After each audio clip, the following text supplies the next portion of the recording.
कर रहा हूं कि आज भी सरमाए का फरार जारी है, दहशतगर्दी की वारदातें हो रही हैं। मुझे जो खदशा है कि आईएमएफ की शराइत के बाद आपको बहुत शौक था इस मुल्क में डिफॉल्ट डिफॉल्ट डिफॉल्ट, अगर 1-2 साल के बाद वो डिफॉल्ट करा के ये कहा गया कि भाई आपने तो डिफॉल्ट कर दिया, आपके यहाँ दहशतगर्दी की वारदातें भी हो रही हैं, बाहर से भी आपके यहाँ जो है फायरिंग हो रही है सरहद पार से, तो आप इस काबिल नहीं है कि आपके जौहरी प्रोग्राम को रखा।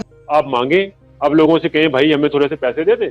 अब ये जो सेकंड तरीकाकार है, इसमें होता है कि डॉलर आ तो जाते हैं बड़ी जल्दी, आपको कोई कारोबार भी नहीं करना पड़ता, आपको कोई एक्सपोर्ट भी नहीं करनी पड़ती, आपको कोई एवेन्यूज भी ढूंढने नहीं पड़ते, आपको एक्सपोर्टर्स को मुराद भी नहीं देनी पड़ती, आपको बहुत सारी चीजों को कुछ नहीं जाना पड़ता, बड़ी जल्दी आपके पास पड़ रहा है। एक्चुअली ये प्रॉब्लम कहाँ है और आईएमएफ को हमें अब राजी करने के लिए और मजीद कितने मुश्किल फैसले करने होंगे? बहुत शुक्रिया आपका। देखिए, इसकी महंगाई की जिम्मेदारी तो तहरीक इंसाफ की हुकूमत और मौजूदा हुकूमत दोनों पर है, लेकिन अब चूंकि हम आज की बात कर रहे हैं तो सवाल ये पैदा होता है कि जून 2022 में जो हमने बजट रखा था इस हुकूमत ने, अगर महंगाई उससे ज़्यादा बढ़ी है तो उस किसकी जिम्मेदारी है? अगर उनको पता था कि वो बारूदी सुरंग बिछाए गए हैं तो फिर उन्होंने जो बजट पेश किया था वो तो जून में पेश किया था, तो उस अप्रैल में ये आ चुके थे, तो उसके बाद जो दुगनी महंगाई हुई है उसकी किसकी जिम्मेदारी है, पहले तो ये बता दिया जाए।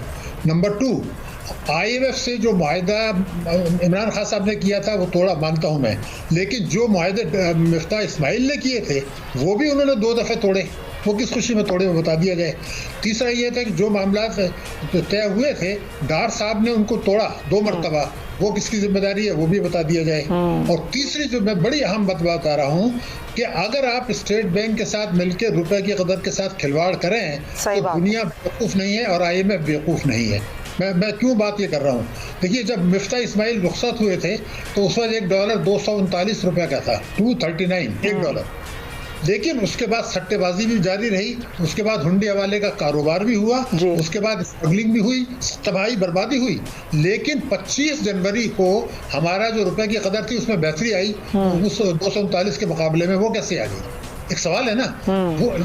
वो इसलिए आ गई कि आपने स्टेट बैंक के साथ मिलकर जबरदस्ती उसको मसनूई तौर पर कम रखा, लेकिन खुली मंडी में वो 265 रुपए का था।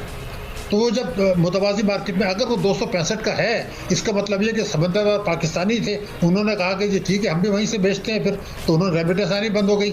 जो हमारे एक्सपोर्टर्स थे उन्होंने कहा जी तो मिलने बाद में पैसा तो इंटरबैंक से मिलता है, उन्होंने वहाँ पैसे रोक लिए, सरमायाकारी भी आगे बंद हो गई। तो ये किसकी जिम्मेदारी है? तीसरी बात मैं बड़ी अहम आपको बात बताने वाला हूँ, सब बातें छोड़ दीजिए आप। 27 सितंबर 2022 को हमारे जो डार साहब हैं उन्होंने हलफ उठाया। अक्टूबर 2020 में, वस्त अक्टूबर में, अब मिड अक्टूबर में आ जाइए, आपको मैं बता रहा हूँ कि उस वक्त डॉलर 220 रुपए का था पाकिस्तान में, और वो सही था, इंटर बैंक में वो सही था क्योंकि ब्लैक मार्केट में कोई बहुत ज़्यादा फर्क नहीं था। अगर वो आईएमएफ से उस वक्त मुआहिदा कर लेते तो फिर ये रुपए की कदर 200 पर आ जाती जो वो कहा करते थे, क्योंकि बाद में पैसा आते और पेट्रोल की कीमत भी कम होती, बढ़ती ये नहीं बढ़ती। हुआ ये है कि उन्होंने आईएमएफ के साथ एक मुआहिदा तोड़ा, उसकी वजह से आईएमएफ ने अपनी शराइत सख्त कर दी, रिजर्व गिरने लगे, महंगाई बढ़ने लगी, उसके बाद दोबारा। और ये बातें जो कर रहे हैं कि हमने अभी जो कैप हटाया है इससे ब्लैक मार्केट खत्म हो जाएगी या ग्रे मार्केट खत्म हो जाएगी, आपको लगता है कि अब जो ये फैसले करने चाहते हैं वो अब कहीं पर भी असरअंदाज होंगे या कहीं कर पाएंगे वो इस तरह से कुछ कंट्रोल चीजों को? नहीं, देखिए ना, ये बात तो है कि जितना लूट मार करके पेट भरना था वो फिलहाल भर लिया। मैं बिल्कुल वाज़ेह बात कर रहा हूँ। देखिए, जब आपको मैं बता रहा हूँ कि जब 220 रुपये 231 का रेट था इंटर बैंक मार्केट में, तो वहाँ 265 चल रहा था, तो पैसा बाहर से आया, अब आपने वहाँ 265 पे पहुँचा दिया, तो अब ब्लैक मार्केट में 2-4 रुपये का फ़र्क होगा, वो जो नॉर्मल था।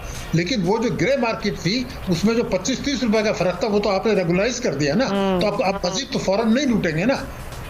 तो लेकिन अब जो तबाही बर्बादी आएगी मैं आपको बता दूं, इमरान खान साहब जब रुखसत हुए थे तो 12.3% महंगाई थी मार्च में, इन्होंने बजट में रखी थी 11.5% जी, बजट में रखी थी। किसने रखी थी? जो बजट पीएमएलएन या पीडीएम ने पेश किया था 11.5 रखी थी। अगर आज 24.5 है तो वो जिम्मेदारी किसकी है, मुझे बताया जाए।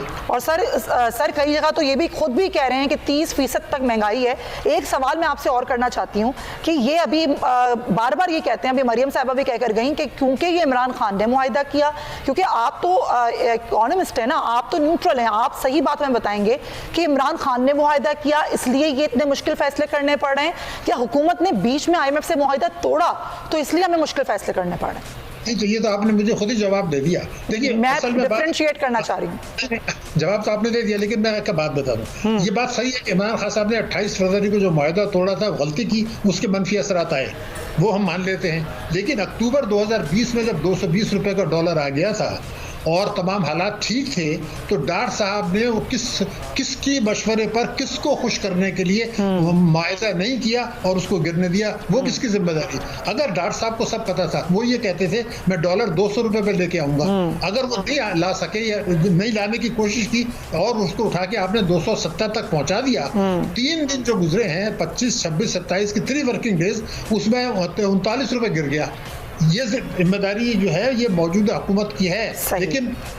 लेकिन मैं एक जुमला आपसे जरूर कहूंगा कि हम ये सब मईशत की जो बातें कर रहे हैं, सलामती की भी, मैं जिस चीज़ की तरफ इशारा कर रहा हूँ कि आज भी सरमाए का फरार जारी है, दहशतगर्दी की वारदातें हो रही हैं। मुझे जो खदशा है कि IMF की शराइत के बाद आपको बहुत शौक था इस मुल्क में डिफ़ॉल्ट, अगर 1-2 साल के बाद वो डिफ़ॉल्ट करा के ये कहा गया कि भाई आपने तो डिफ़ॉल्ट कर दिया, आपके यहाँ दहशतगर्दी की वारदातें भी हो रही हैं, बाहर से भी आपके यहाँ जो है फायरिंग हो रही है सरहद पार से, तो आप इस काबिल नहीं है कि आपके जौहरी प्रोग्राम को रखा जाए। तो आज सियासत हटके इमरान ने क्या किया, शहबाज शरीफ ने क्या किया, हम इसके छोड़ें, अगर 1 साल के बाद ये दुनिया फैसला करती है, इस्तेमारी ताकतें फैसला करती हैं, एक जौहरी ताकत पाकिस्तान अपनी हिफाजत नहीं कर सकती, दहशतगर्दी हो रही, अपने आप को डिफॉल्ट कर दिया। तो सर आप उस खदशे का इजहार कर रहे हैं जो अभी तक सिर्फ कयास आराइयां की जा रही हैं, आप पूरी जिम्मेदारी के साथ इस खदशे का इजहार कर रहे हैं? मैं वो खदशे का इजहार उससे आगे की बात कर रहा हूँ।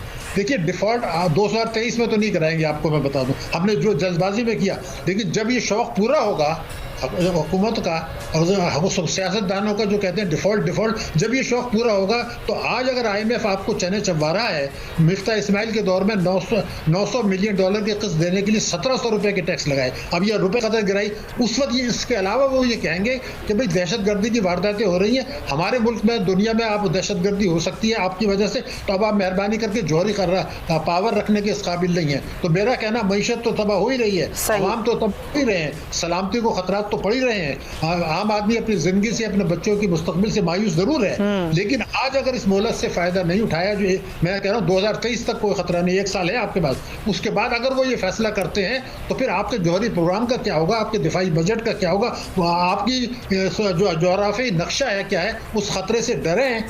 तलाश करें जहां से आपको डॉलर मिले और वो डॉलर आपके अपने हो, यानी कि आप अपने बाहर जाएं, आप कमाएं, आप एवेन्यू तलाश करें और डॉलर आपके अपने हो। यानी कि एक तरीका ये है कि आप मांगे, अब लोगों से कहें भाई हमें थोड़े से पैसे दे दें।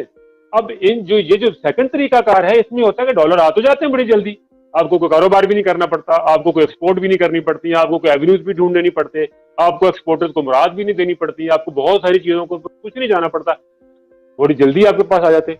लेकिन इन डॉलरों का प्रॉब्लम ये होता है आलिया कि ये डॉलर हमें वापस करने पड़ते हैं, और वापस भी हमें सिर्फ डॉलर नहीं करने पड़ते, हमें उसके ऊपर इंटरेस्ट वापस करना पड़ता है। ठीक है, हम जितने भी जिनकी जो मैशर के जो सोल्यूशन ढूंढते हैं वो हम इसी तरफ जाते हैं। आसान रास्ता होता है, लैंडर के साथ पैसा लिया, डॉलर आए, उनमें से कुछ खर्च किया, कुछ अपना जो है फिस्कल स्पेस जो है वो पूरी की, उसके बाद बाकी जो है ना वो आहिस्ता आहिस्ता हमने देना शुरू किया। इस वक्त पाकिस्तान की इकोनॉमी जो है वो शदीद क्राइसिस की शिकार है। मैंने लिखा भी था, और मुझे नहीं पता कि डिफॉल्ट की तारीफ जो है ना वो जो भी आप कर लें, लेकिन पाकिस्तान इस वक्त अमली तौर पर कुछ नहीं चले। पाकिस्तान के 3 अरब डॉलर रिजर्व के साथ पाकिस्तान पूरा चलना बहुत मुश्किल है। अच्छा, अब ये था कि आपको याद होगा जब खान साहब जब आए थे तो इनके सामने 2018 में इनको एक ईगो का इशू था उस वक्त। ये चूंकि पहले ऐलान कर चुके थे कि जी कि हमने IMF के पास नहीं जाना, हम खुदकुशी कर लेंगे, ये सब कुछ ईगो इशू थे। तो उस ईगो इशू को सेटल करते करते इन्होंने 8-9 महीने जाया कर दिए। असद उमर जो था वो लेके बैठ गए मुख्तलिफ चक्कर में। आपने देखा कि पहले महीनों में ये सऊदी अरब के साथ भी चले गए, चाइना के कुछ पैसे की मदद, ताकि हम जो है ना IMF के पास न जाए। मसला सिर्फ IMF के पास जाने का नहीं था, जहां इनको पता था हमें डॉलर उस वक्त भी चाहिए।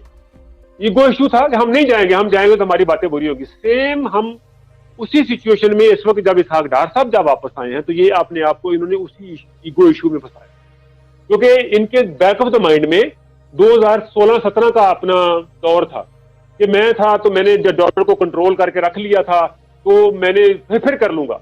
लेकिन थोड़ा सा डिफरेंट था, सिचुएशन चेंज हो गई पाकिस्तान में। जब पहले इसहाक डार साहब जो पाकिस्तान के फाइनेंस मिनिस्टर थे, उस वक्त पाकिस्तान के पास कुछ 17-18 बिलियन डॉलर के रिजर्व थे। पाकिस्तान की इकोनॉमी रन कर रही थी और उस वक्त इनके पास इतने डॉलर थे कि ये उसमें से 3-4 अरब डॉलर मार्केट में फेंके तो डॉलर को कंट्रोल कर सकते।